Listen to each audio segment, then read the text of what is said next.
नमस्कार। Breaking news में बड़ी खबर आपको बता दें कि आज बिहार विधानसभा के बजट सत्र का आखिरी दिन है और आज सत्र के अंदर काफी ज्यादा गर्मा गर्मी भी देखने को मिली, जहां विजय कुमार सिन्हा ने सत्ता पक्ष की बात रखी, शराब नीति को लेकर अपनी बात रखी, इसके साथ विपक्ष ने इस पर सवाल उठाए।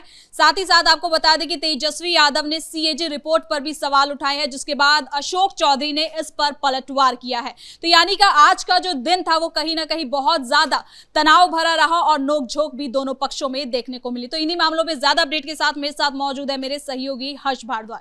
तो सर, सबसे पहले बात करते हैं, आज आखिरी दिन है तो क्या कुछ रहा आज पूरे दिन? देखिए, आज आखिरी दिन है, इसलिए हम पूरे बजट सत्र की बात करेंगे, क्योंकि यहाँ पर सत्ता पक्ष अपनी बात रख रहा है, विपक्ष अपनी बात रख रहा है, लेकिन आम जनता के मुद्दे नहीं उठाए गए हैं और पूरा बजट सत्र सिर्फ हंगामे की भेंट चढ़ गया। ना तो विपक्ष जनता के मुद्दे को पर बहस कर पाया और ना ही सत्ता पक्ष की तरफ से सही जवाब विपक्ष को दे पाए हैं, क्योंकि हमने देखा है कि लगातार विधानसभा के बाहर से लेकर अंदर तक प्रोटेस्ट किया गया, यहाँ तक कि कागज भी फाड़े गए हैं सत्ता पक्ष के और वेल तक पहुंचा गया और स्पीकर को कितनी मुश्किलों का सामना करना पड़ा। वो बिहार के सदन में हमने तस्वीर देखी है जो सवाल उठाती है कि एक लोकतंत्र में क्या नेताओं को ये शोभा देता है, क्योंकि विपक्ष के नेता ने जो हरकत सदन में की है उसको लेकर उन पर कार्रवाई की जानी चाहिए थी। खैर, आगे कार्रवाई होगी या नहीं होगी ये तो वक्त ही बता पाएगा, लेकिन जैसे सत्ता पक्ष के नेताओं से कागज हाथ से छीन कर फाड़े गए हैं उस पर सख्त से सख्त कार्रवाई होनी चाहिए और एक एग्जाम्पल सेट होना चाहिए कि देखिए सदन में ऐसे व्यवहार को बर्दाश्त नहीं किया जाएगा। ये तो बात हुई पूरे सेशन की, लेकिन अब बात करते हैं आज की, क्योंकि आज का आपने जिक्र किया और आपने बताया कि शराबबंदी कानून को लेकर और साथ ही साथ कई मुद्दों पर विपक्ष लगातार हंगामा करता रहा, लेकिन इस बीच सार्थक बहस नहीं हो पाई, क्योंकि आखिरी दिन कहीं ना कहीं लग रहा था कि सत्ता पक्ष से विपक्ष अहम सवाल पूछ पाएगा, ना तो विपक्ष अहम सवाल पूछ पाया और सत्ता पक्ष से अब क्या जवाब अगले जो सेशन होगा, माफ करिएगा, जो सेशन होगा उसमें, क्योंकि ये तो बजट सेशन चल रहा है और विधानसभा की जो कार्यवाही है वो चलेगी, उसमें विपक्ष सवाल का जवाब लेता हुआ नजर आएगा। क्योंकि देखिए, आपने सवाल उस समय नहीं पूछा जिस वक्त आपके पास समय था, लेकिन अब आखिरी वक्त में आप जानबूझकर ऐसे सवाल पूछने की कोशिश कर रहे हैं ताकि सरकार उसका जवाब विधानसभा के अंदर ना दे पाए, क्योंकि अब तो बजट सेशन की समाप्ति हो गई है।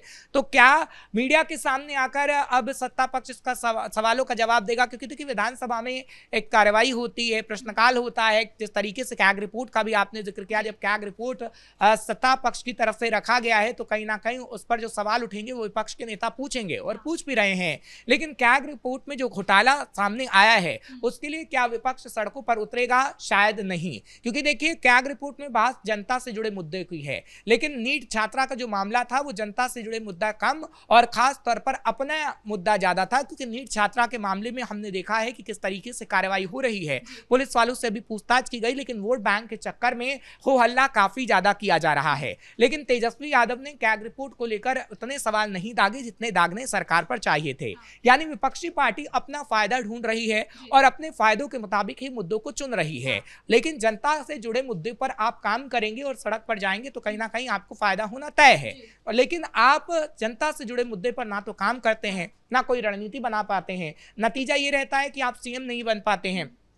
बड़े बड़े पोस्टर तो लगा देते हैं कि चुनाव में हम जीतने जा रहे हैं, राशि भी राजा साहब बता देती हैं अपने पति को कि राजा साहब आ रहे हैं और गद्दी पर बैठेंगे, लेकिन गद्दी पर तो नहीं बैठ पाते हैं, जरूर राजश्री के साथ वो विदेश चले जाते हैं। फिलहाल मुंह छिपाकर तेजस्वी जिस तरीके से भागे हैं और आज भी उन्हें कहीं ना कहीं भागना ही पड़ा है, क्योंकि विधानसभा में तीखी जो बहस हुई है विजय सिन्हा की तरफ से उसका करारा जवाब दिया गया है। हालांकि अगर आरजेडी विधायकों की बात करें तो आरजेडी के तमाम विधायक तख्ती लिए आज भी प्रदर्शन करते हुए सदन के बाहर नजर आए और सदन के अंदर भी नजर आए हैं, लेकिन क्लियर कर दिया है सत्ता पक्ष ने कि अगर आप सवाल पूछेंगे तो हम उसका जवाब देंगे, लेकिन आपको सुनना होगा। अगर आप सुनेंगे ही नहीं, आप हंगामा मचाएंगे तो सत्ता पक्ष अपनी बात कैसे रख पाएगा? और तेजस्वी यादव भी यही कह रहे हैं कि जो सीएजी की रिपोर्ट आई है वो कहीं ना कहीं वो कह रहे हैं कि वो इस पे भरोसा नहीं करते। इसी पर पलटवार करते हुए अशोक चौधरी ने कहा है कि वो जो तेजस्वी यादव हो या फिर जो भी विपक्षी नेता हो वो कभी भी सरकार की इन एजेंसियों का भरोसा नहीं करते हैं। अगर आपको इतना ही शक है उस पर तो आप सुप्रीम कोर्ट का भी दरवाजा खटखटा सकते हैं, ना कि ऐसे आरोप प्रत्यारोप लगाएं। देखिए, ले देके इतना है कि आपको नीतीश का विरोध करना है, पूरी सरकार का नहीं, क्योंकि देखिए कैग रिपोर्ट कौन लाया? सत्ता पक्ष लाई और कैग रिपोर्ट में घोटाला 92,000 करोड़ से ज्यादा है। देखिए, सदन के अंदर कैग रिपोर्ट कौन लेके आया? सत्ता पक्ष ही लेके आई। 92,133 करोड़ से ज्यादा के घोटाले की बात इसमें सामने आ रही है। तो आखिर वो क्यों सत्ता पक्ष पर ही, आप सत्ता पक्ष पर ऐसे सवाल उठा सकते हैं कि घोटाले का पैसा कहां गया, जो टैक्स की बात हो रही है वो उसमें आखिर घपला कैसे हो गया। आयुष्मान कार्ड में जो घपले की बात सामने आई कि आयुष्मान कार्ड उतनों के बना दिए गए जितनी जनता भी नहीं थी, तो आखिर वो पैसा कहां गया। आप वो सवाल नहीं पूछ रहे हैं, या तो आप उतने पढ़े लिखे हैं नहीं, और अगर आप उतने पढ़े लिखे हैं तो खास तौर पर उन पॉइंट पे जाइए जो पॉइंट हम जनता तक पहुंचा रहे हैं, बता रहे हैं। क्योंकि घोटालों को लेकर हमने भी रिपोर्ट फाइल की है और विभागी से सवाल पूछे हैं, लेकिन वो सवाल तेजस्वी नहीं पूछ पाएंगे, क्योंकि तेजस्वी को सिर्फ कैग रिपोर्ट मिल गई है और कैग रिपोर्ट में जब घोटाला है सिर्फ एक प्रश्न पूछेंगे कि भैया आपने घोटाला कर दिया। लेकिन आप डिटेल में जाइए, आपके पास बड़ा अच्छा मुद्दा है, एक लाइन बोलकर आप चुप नहीं रह सकते हैं। जनता से जुड़ा मुद्दा है, जनता का पैसा अगर कहीं घपलेबाजी हो रही है तो आपको तो सड़कों पर आना चाहिए। लेकिन इसमें उनका अपना हित नजर नहीं आ रहा है। उनका अपना हित है कि किस तरीके से हम बवंडर काटें, खास तौर पर नीतीश सरकार को बदनाम करें।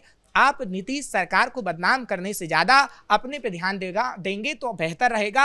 आप उन मुद्दों को उठाएंगे जो जनता से जुड़े होंगे, तो जनता भी समझेगी कि देखिए हमने जो विपक्ष में जिस नेता को बिठाया है उसे हम सत्ता पक्ष में आगे आने वाले दिनों में बिठाएंगे।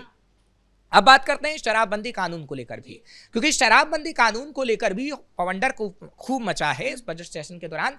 लेकिन शराबबंदी कानून को लेकर आरजेडी बार बार ये दावा कर रही थी कि जेडीयू और बीजेपी के नेताओं में खटपट है, और जेडीयू को लगातार ये बता रही थी कि कैसे जेडीयू को छोटी पार्टी इस वक्त बीजेपी मान रही है। और जब से हमने देखा कि सम्राट चौधरी को गृह विभाग की जिम्मेदारी सौंपी गई, तब से तो और इतनी गहमा गहमी हो गई कि देखिए नीतीश के पास अब कुछ भी नहीं रहा है और नीतीश और बीजेपी में खटपट नजर आ रही है। लेकिन नीतीश ने भी उसका सीधे तौर पर जवाब दिया है। हालांकि सम्राट चौधरी ने तो ये भी कहा कि जो बिहार का मुखिया है वो कहीं ना कहीं नीतीश कुमार ही है। बिल्कुल, देखिए नीतीश कुमार ही मुखिया हैं, सीएम हैं। गृह विभाग की अगर हम बात करते हैं तो खास तौर पर सम्राट चौधरी को इसलिए दिया गया है क्योंकि कुछ चेंजेस बिहार में होने जरूरी थे। 2005 के बाद लगातार अपराध के मुद्दे पर नीतीश घिरते नजर आ रहे हैं। वही अपराध का मुद्दा उठाकर नीतीश सीएम बने थे, लेकिन 2005 के बाद वो लगातार घिरते नजर आए तो जिम्मा सम्राट चौधरी को दे दिया गया। और सम्राट चौधरी कहीं ना कहीं अपराध के खात्मे की बात भी कह रहे हैं, और वो कह रहे हैं कि अपराध का खात्मा होगा। उन्होंने डिटेल दी है। आपने डीजीपी विनय कुमार को देखा कि अभी जो नीट छात्रा का मामला था, उनकी मां डीजीपी विनय कुमार से मुलाकात हुई और उन्होंने पूरा भरोसा न्याय का दिलाया। और आप देखिए कि अगर पुलिस वाले सम्मिलित हैं मामले में तो पुलिस वालों पर भी कार्रवाई हो रही है। सीबीआई को जांच क्यों सौंपी गई है? सत्ता पक्ष ने सीबीआई को जांच इसलिए सौंपी है कि ताकि उसके सच को सामने लाया जा सके और विपक्ष के मुंह पर तमाचा मारा जा सके। और सीबीआई पूछताछ कर रही है, कई अहम सुराग मिले हैं और उन सुरागों को कोर्ट में रखा जाएगा और जो दोषी होगा उसको कहीं ना कहीं जेल में डाला जाएगा। लेकिन आपके कार्यकाल में तो दोषियों को जेल में नहीं डाला जाता था, उनके पैर पूजे जाते थे। दोषी आप पैर छू लेता था तो आप उसे बचाने का काम कर देते थे। कैसे लालू यादव का जब विधानसभा के अंदर होते थे तो सत्ता पक्ष को बोलने नहीं देते थे। और हमने ये भी तस्वीर देखी है कि शहाबुद्दीन जैसे कितने जो लोग हैं जो आतंक मचाते थे, वो चाय लालू यादव के साथ पीते थे। लेकिन अब तो ऐसी तस्वीर नहीं नजर आती ना।